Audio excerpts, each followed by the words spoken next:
Okay, so let's start out explaining the pressure volume curve for a single cardiac cycle. All right. So if we go ahead and draw that guy out, we understand that it's going to go up, and this is pressure in mmHg. So we understand it's going to go up to about 120, and then our lower number here is going to be, let's actually stick that a little lower, 50. And then right here, we're going to see we have volume in milliliters. So generally when we're looking at the heart, you look at blood flow in relation to pressure and contraction and valves opening. So when, general overview, when you increase pressure enough, you push blood into a different part of the heart. You have to increase it a certain degree to get past the valves. Yeah, and that's called isovolumic contraction or relaxation, that like degree where you're increasing pressure but you're not increasing blood flow. So if we look at this guy, we're gonna have 50 over here and we'll say like 120 over here. So this graph is interesting. We're gonna start at the 50-50 mark, go up to 120. We're gonna curve here over to the next 120. Same thing. Okay. So each of these lines has a meaning. The one right here we're looking at is isovolumic relaxation. Iso relax, I'm just gonna label it there. Right here we're looking at ventricular relaxation. Right here we're looking at isovolumic contraction. So that's what we talked about earlier, just now. Right here we're looking at ventricular contraction. So we're just looking at the ventricles with this, but you know, pressure volume graph, so if we're looking at ventricles, we kind of are seeing how the curve works. Let's see. So if we want another graph real fast to explain pressure and volume for like an entire graph, if we look at this line right here, I'm gonna first draw out atrial pressure. So first we're gonna see atrial pressure increase, and it's a little bump where the left atrium depolarizes and contracts, and it's gonna push a little blood into the left ventricle, which we see right here. Imagine those lines are like on the same bit, on the same level, but I'm just doing it to make it easier. And then we see a big increase in pressure in the atria. I'm sorry, this is the left ventricle. Big increase, tiny increase in pressure in the atria, constant. Big increase in pressure in the ventricle, because right here we're seeing an increase in pressure until the valve is open and blood rushes in. So fun. Okay, let's see. All right, over here we see a little lub where the valves close. It's very exciting stuff, I'm sure. Okay. You also see a little bit past this, something called the dicrotic notch, where blood is going to hit aorta, slam into it, and cause a little bit of a pressure bump. Okay, so that's that guy. Let's go back to the volume graph for this one, because I think this is what we wanted to talk about, but like, who knows? Okay. Whew, that's good stuff. 90% hot chocolate. Solid. Okay. So if we look at this guy here, all right, so this is going to be the dub, so the semilunar valves closing, and here we're going to have our lub, the AV valves closing. Right here, AV valves are going to open. Right here, semilunar valves are going to open. Okay. So right here is also what we call EDV, or preload, which is very exciting. So preload is proportional to venous return. So kind of the idea of that is the heart pumps what the heart gets, which is called Stirling's law. So you will still start at 50 when you're pumping, but you'll pump a lot more if you receive a lot more. So fun. Okay, so the stroke volume increases. We'll draw that guy out in a sec. Well, we're not gonna draw that guy out. Basically, if I do a little dot here, I'm gonna go up to 120, and I'm still gonna contract all of it out, but then I'm gonna contract all the way back up to here. So it's like bigger stroke volume. Okay, right here, stroke volume. Okay, so preload, talked about that. Preload is just venous return pretty much. Let's talk about Stirling's law, afterload. Okay, right here we're looking at afterload. And afterload is fun. That guy's exciting. Yeah. Okay, let's go over him. So I am going to draw a little graphy boy here. So we're going to actually send him back to here. I'm going to send him over to, or keep that the same. Send that over there. Okay, so here, did we notice how stroke volume increased? And also, let's talk about inotropy in a second. So stroke volume increases here. So that's important. So with afterload, when we decrease it, we're decreasing the amount of, okay, so the ventricles have a certain amount of pressure of contraction force, right, that they can apply to push stuff out. And the contraction force is a combination of the force required to shove the valve open, because we remember the semilunar valve opens here, and the force required to shove blood out. So if you use less force to shove the valve open, you can use more force to shove blood out. Super fun stuff. Okay, so right here we're noticing decreasing that guy. So see, decrease the pressure required to shove that open, way more pressure to shove blood out, which means we increase stroke volume. So this is determined a lot by peripheral resistance, so vasoconstriction or vasodilation. Okay. All right, so with this one, there's this thing known as inotropy, and that's contraction. So inotropy is contractility, so the force we can use to contract something. So normally, whenever we're making something like stronger or contract more with more force, we recruit more myosin heads. Yeah. We recruit more myosin heads, we recruit more stuff to help us, right? Because that increases the force. But we can't do that in heart cells because remember they've got that whole plateau phase and stuff, and that makes it so it's hard to contract.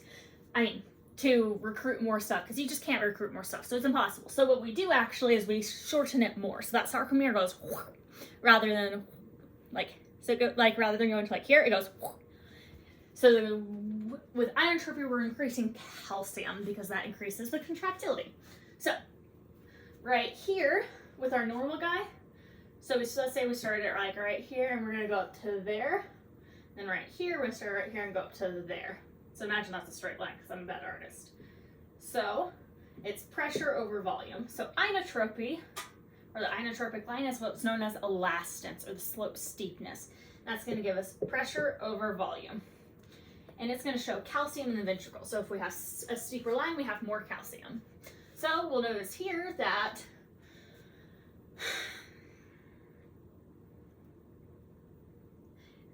increased preload will not give us a higher inotropic line because it goes up to here and then back to here. So preload doesn't change inotropy, but afterload does change inotropy. So it's got an inverse relationship with that guy. Okay, so that's going to be explaining pressure volume curve for our cardiac cycle. Whoop whoop, we got the descriptions. Let's talk baroreceptor. I'm going to try to run this guy because I want sleep. I miss sleep. I got hot chocolate too, she tasty. Break yeah. Okay. Okay, baroreceptor reflex. All right. Here's your brain. Here's your heart. All right, here's just some vessel guys going off of it. Okay, here's your aorta. Here's some vessel guys coming off of her. So excited. Okay. All right, so we're gonna call this our internal carotid arch. We're gonna call this guy our aortic arch, AA. Okay. We're gonna have a nerve that comes from, okay, we're in the brain stem here. We're gonna have a nerve that goes there. Well, we're actually gonna, oh, that looks terrible. My art is not my strong suit, but we're okay with that. Have another one that goes to the aorta. We're gonna have another one that goes here. One from here. One to the adrenal medulla. Okay. Just gonna draw her out, make it so fun.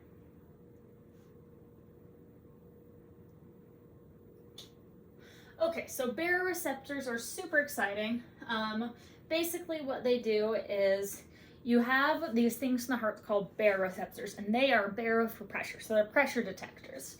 And so as you increase blood pressure, you affect, like basically if you stretch this guy more, so if you shove more blood into him and stretch him more, he's like, I'm being stretched, and these pressure sensors send off signals to the brainstem, and it's like, we don't like that, we don't like the stretch, it's not a vibe. So then it can either increase or decrease heart stuff. So this is how the brain controls with like your parasympathetic and sympathetic system. So if we have,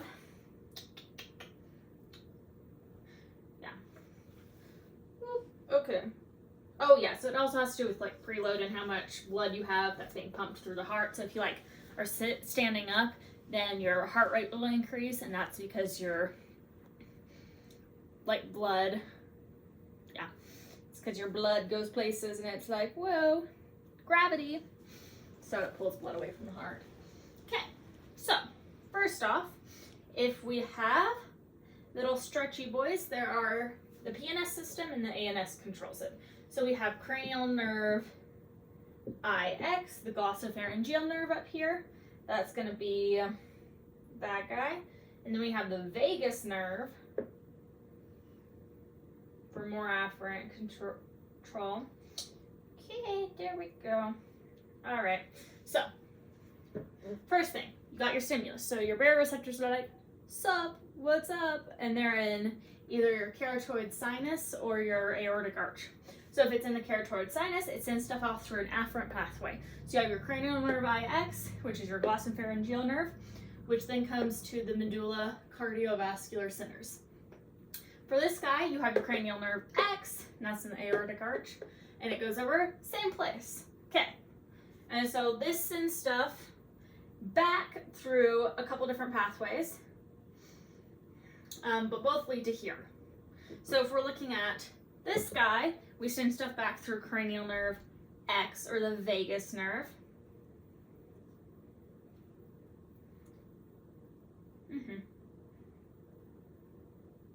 Yeah, we send stuff back through cranial nerve X, so the vagus nerve, so this guy's going to be afferent and an efferent pathway. So this top one is going to be afferent, and then this guy here, the unmyelinated one, is going to be efferent.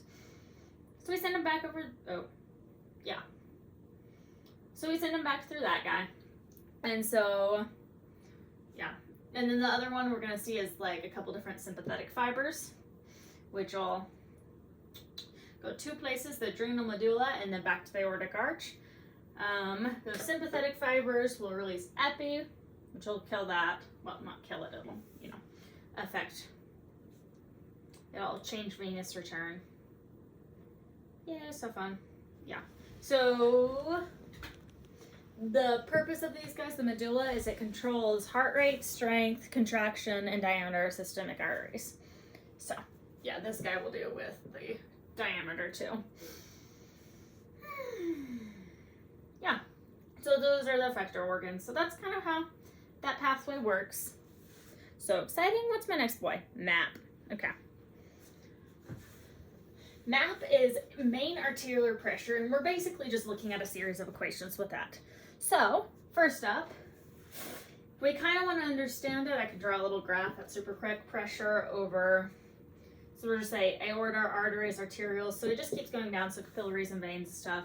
So from high pressure to low pressure vessels.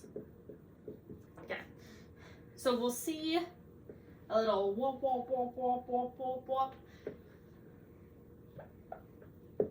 So what's interesting is that as we're in high pressure areas or vessels, you see a bigger difference between your systolic pressure, which is the top one, and diastolic pressure, which is this bottom one. But as we get into stuff with less pressure, that difference also decreases.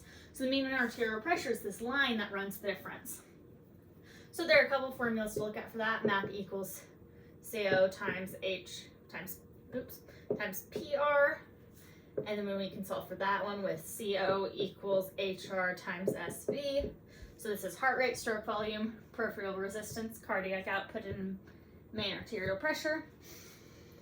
And then PR is similar to length times the volume over R to the fourth.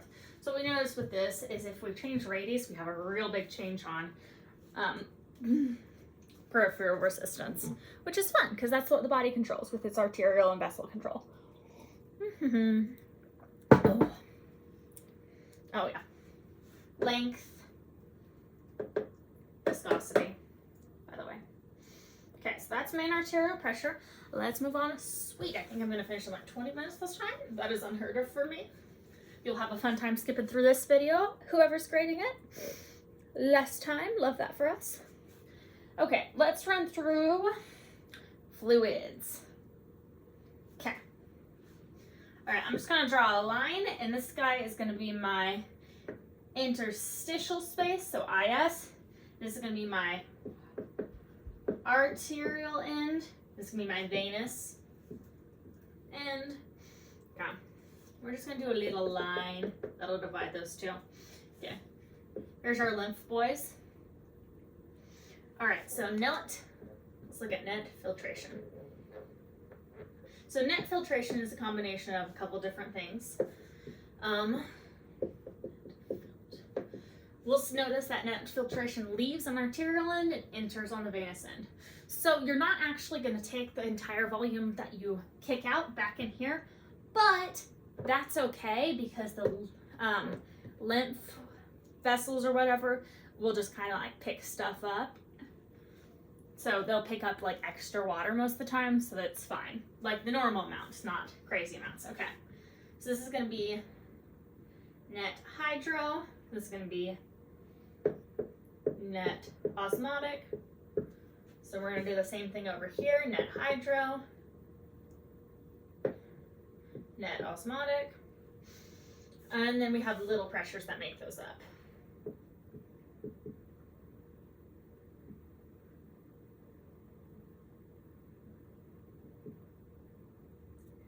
This is going to be hydrostatic pressure.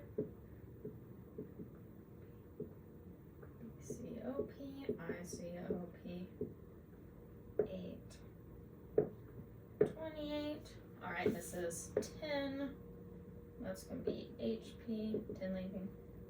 Okay, so one thing you're going to notice as you're looking at this is your pressures match. So the stuff leaving matches the stuff. Like, so if you notice 10 and 10, so I'm just going to start drawing that because that's a pain in the tushy. It's going to be 28, and that's going to be BCOP. It's going to be 8. It's ICOP. Okay, so let's look at HP first. So that's blood pressure, also known as hydrostatic pressure, and it's going to drive fluid and solute. Oop, almost forgot. 13, 33, 20, 13, 20, -7. Okay. All right. So what the negatives kind of just tell us is, yeah, it's just telling us like pulling and stuff. Okay. So blood pressure. So this is hydrostatic pressure. It drives stuff out, as you can see. So just follow the arrows, and that tells you what it does. I'll back up. Voila. Gorgeous. Love it. Okay. So this guy, just gonna push stuff out. So fun. This is blood colloid osmotic pressure. It's looking at the, it's just imagining no solutes on the outside, and it's calculating. So that one's imagining no solutes on the, inside, and it's calculating. So that's fun. So osmotic pressure outside versus osmotic pressure inside. And then we add them together to give us net hydrostatic or net osmotic, stuff like that. So that's what we're looking at. And then we add these two together to give us net filtrate. And then IFP is the interstitial fluid pressure. And it's looking at the interstitial fluid stuff, the pressure that it exerts on this membrane. So the lymphatic function is pulling stuff away, and it's talking about that pressure. Okay, so we look at pressures moving out and pressures moving in. Pressures moving out of this guy is going to be, okay, so we're looking at, it's going to be More hot chocolate. And it's going to be blood pressure on the arterial end of the capillary. Yeah, so this is going to be 30 out, 8 out, 3 out. Yeah. Ooh, that's what we're looking at. So that's pretty much it. This guy is looking at BCOP. It's looking at albumin concentration in the capillary. ICOP, we're looking at interstitial space proteins. Yeah. That's pretty much it. So we just add stuff coming out to stuff coming in, and that's what gives us our total man. One thing to notice is that net flow on the arterial end is larger than net flow on the venous end, which is so exciting. So fun. Very demure, very mindful. Okay. All right. And edema. Let's run through that and we are done. Thank goodness. Okay, maybe like 22 minutes. Okay. Edema. This is an abnormal accumulation of fluid in the interstitium. So this area, if you have too much fluid in there, that's bad. That can lead to swelling and not fun stuff. And so edema is kind of just swelling. That's what we can view it as. Whew. Okay. So, if we're looking at edema, one example of edema is a burn. So, there's like a layer of cells over here, and let's say we mess up a layer of cell, that's going to increase permeability, which is going to allow more fluid to get out and stay out. So, any sort of physical trauma, chemicals, burns will do that. So, you increase permeability of the cells and vessels, increase stuff leaving. So exciting. So we'll increase some of those pressures. Okay. And that will end up with swelling. That's all. Have fun.